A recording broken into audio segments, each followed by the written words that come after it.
Marcia met Howard Collins at church. Marcia was 35 years old. Howard was 41. Howard lived with his mother in a small house on the south side of the town. Marcia lived with her sister and father in an apartment 3 streets away. Marcia did not work. Her father, George Grant, was ill and never left the apartment. He stayed in bed most of the time and always needed somebody with him. So Marcia stayed at home with her father and only went out when her sister Karen was in the house. The 2 sisters were very different. Marcia was short, with a small, round face and short black hair. Karen was 10 years younger.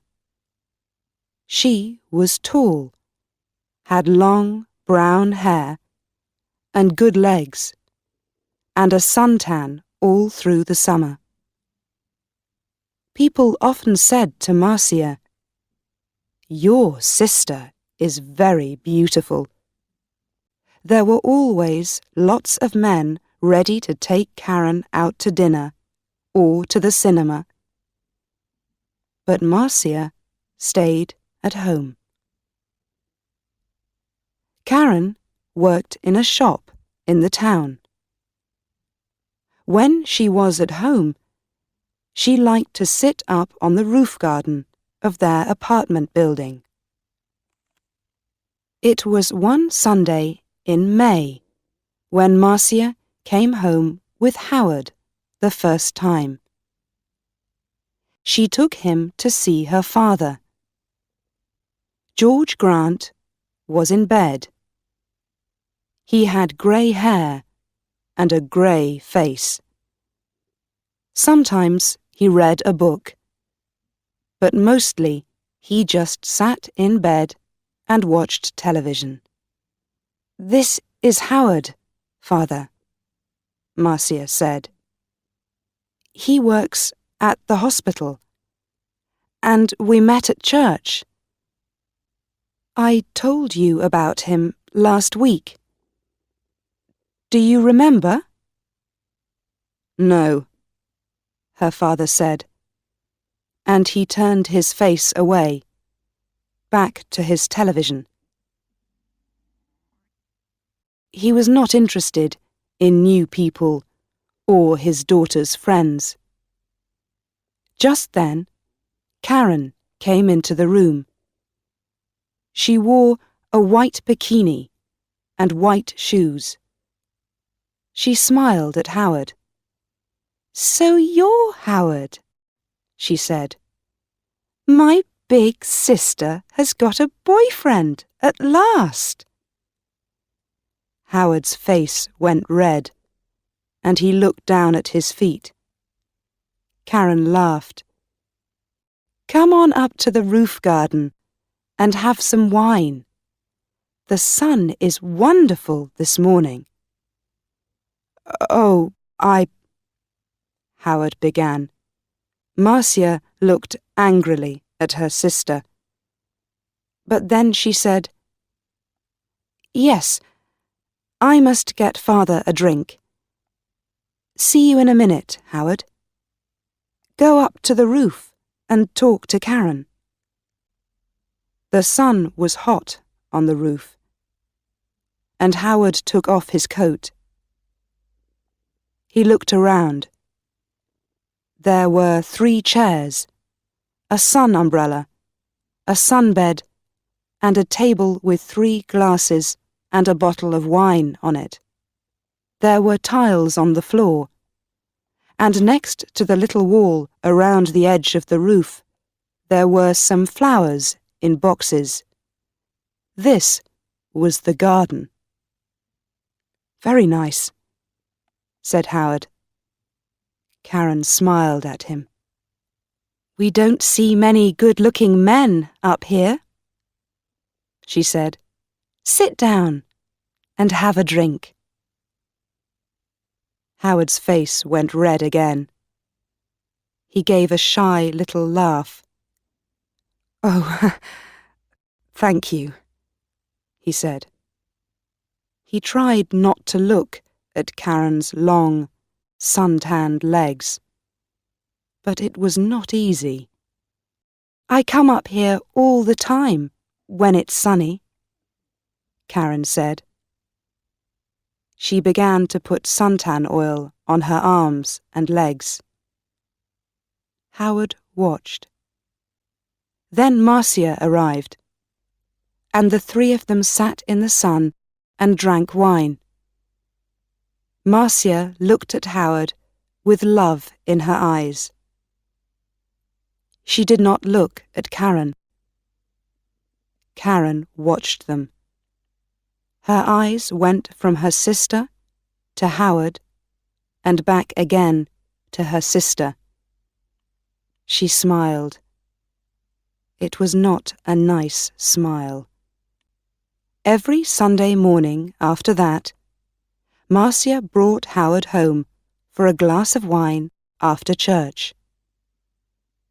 Howard stopped his car in the street outside the apartment building, and Marcia said, "Sound the horn, Howard.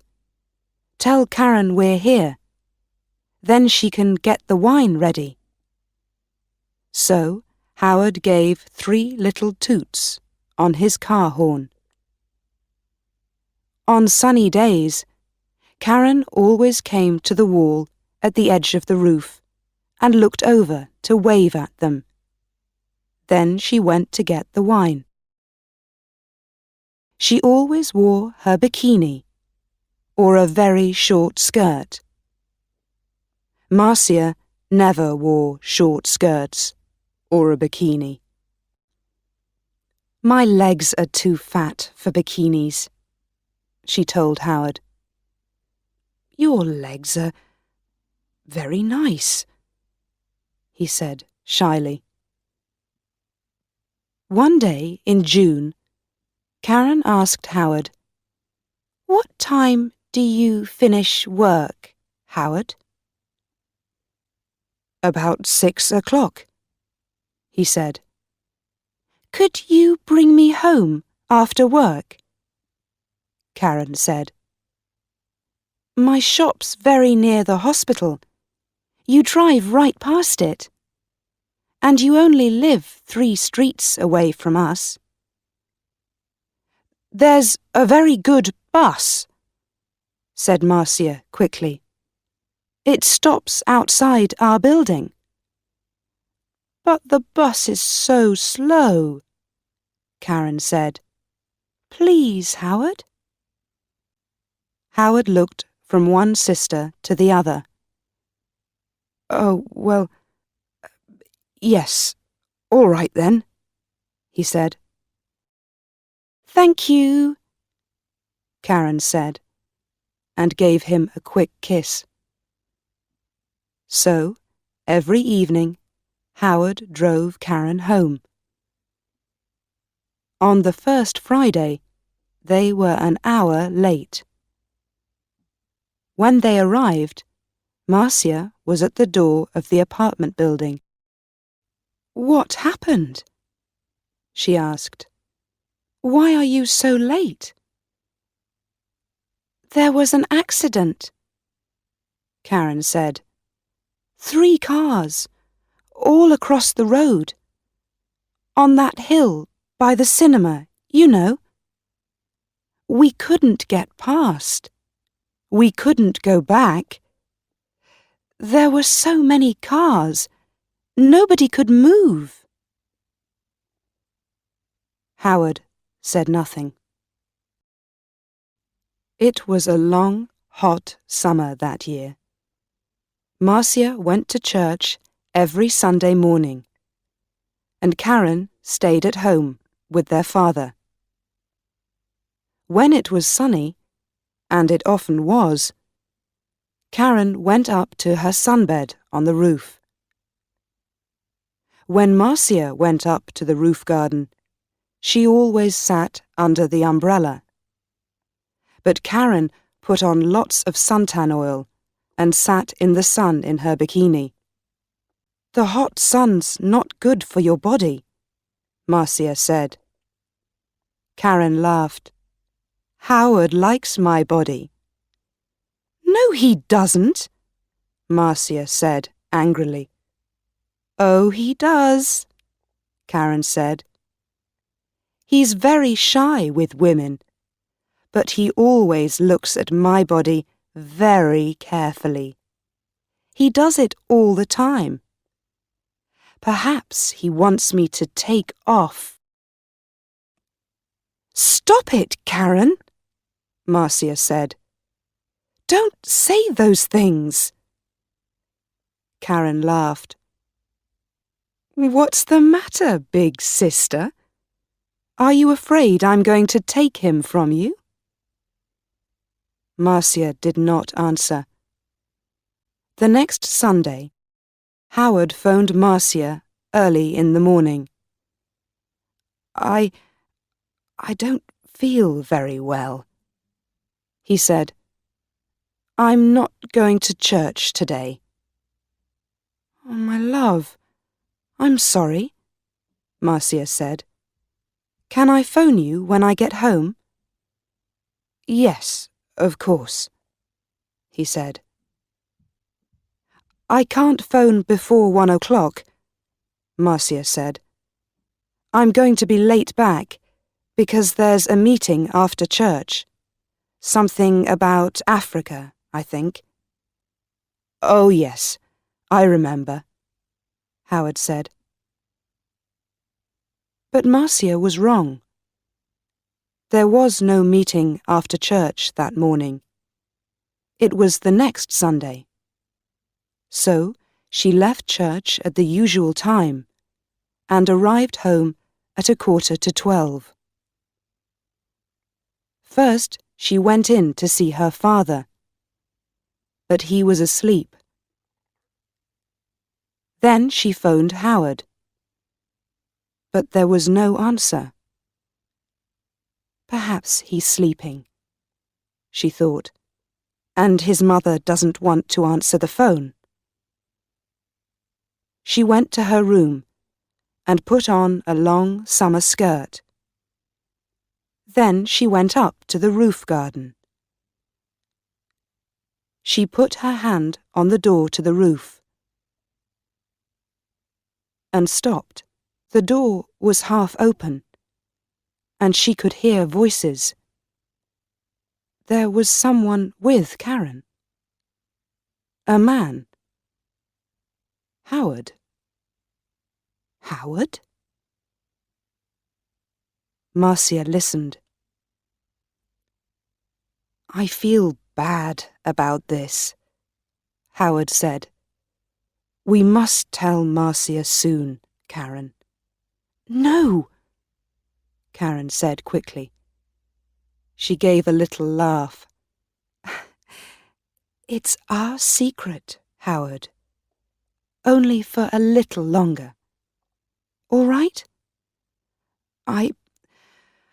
I don't like," he began. "But you do love me, Howard," Karen said. "Not Marcia? Say you love me, please." Marcia suddenly felt cold. You know I do," Howard answered. "But—" Karen kissed him. "It's our little secret." "Oh, is your car outside, my love? We don't want Marcia to see it." "I didn't bring my car," Howard said. "I walked here." "Good," Karen said. "But it's getting late. You must go, before she comes home." They kissed again. "See you tomorrow. Usual time, usual place," said Karen. "Now go." Marcia moved quickly and quietly away from the roof door and ran to her bedroom. She did not want Howard or Karen to see her. She heard their voices. Then the front door of the apartment opened and closed. Howard was gone. Marcia sat on her bed for an hour. Why, she thought. Why does she do it? I stay at home with an old man all the time. I can't go out to work. I can't make new friends. I can't meet new people. I go shopping once a week, and I go to church once a week. That's all. And then I met Howard. When he said, "I love you," I was so happy. And now? Karen had everything. Good looks, a job, friends. She was young. She was beautiful. She could have any man. So why Howard? Why? It's not because she wants him, Marcia thought. It's because I love him. It's because she doesn't want me to be happy. But you do love me, Howard, not Marcia? You know I do. Was it true? Did Howard love Karen and not her? No. He saw only the beautiful, sun-tanned body. He didn't know her. She's not going to have him, Marcia thought. Every evening that week, Howard drove Karen home after work. And every evening, they got later and later. The next Sunday, Marcia didn't go to church. "I've got a bad head," she told Karen. "I just phoned Howard and told him. And he's coming here after church, as usual. I'm going back to sleep for an hour or two." And she went into her bedroom and shut the door. Later in the morning, when Karen was with their father, Marcia went up to the roof garden. Karen's bottle of suntan oil was on the table, and Marcia smiled. When Karen came up to the roof, Marcia was in her chair under the umbrella, with a book in her hand. "Oh, is your head better?" Karen asked. "Yes, thanks," Marcia said. Karen wore her bikini, a new yellow one. She opened her bottle of suntan oil. "Oh, there's not much here," she said. "I must get some more." She began to put some oil on her legs. 20 minutes later, Howard stopped his car in the street below. Up on the roof, Karen and Marcia heard the usual 3 little toots on his car horn. "He's here!" Karen said excitedly. "Your man's here, big sister!" And she laughed. Yes, Marcia thought. My man, not yours, Karen. Karen jumped up from her sunbed. She ran to the wall at the edge of the roof to look down and wave to Howard. She had no shoes on, and at the wall her feet suddenly slipped away from under her. Ah! She cried. She fell forward and put out her hands to grab the wall. But the top of the wall was slippery too. Her hands could not hold it, and slipped away, off the wall, over the edge. And her body went on too, over the edge of the wall, and down, down, down, down. Before she hit the ground, she knew. Slippery. Suntan oil. Marcia.